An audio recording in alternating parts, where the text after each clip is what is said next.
using sort and reverse methods.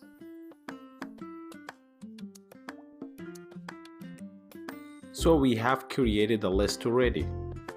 Now, if we type the name of our list, which is list by capital L, and dot sort parentheses, then print the list and try it on terminal.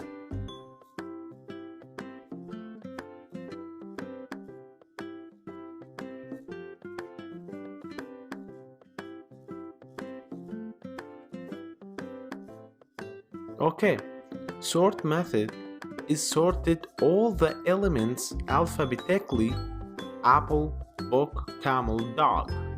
So if we want to sort backward alphabetically, we have to type reverse inside the parentheses of the sort method equal true.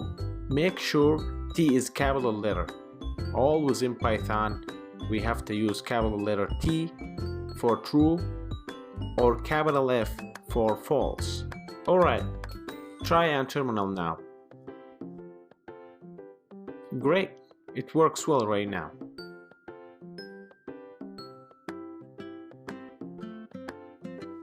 Also, we can use reverse method to sort the elements from the end or from right to left.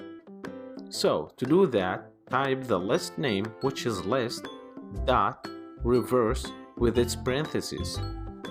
Then save the file and try it on terminal. As you can see here, it's reversed from right to left. Thank you so much.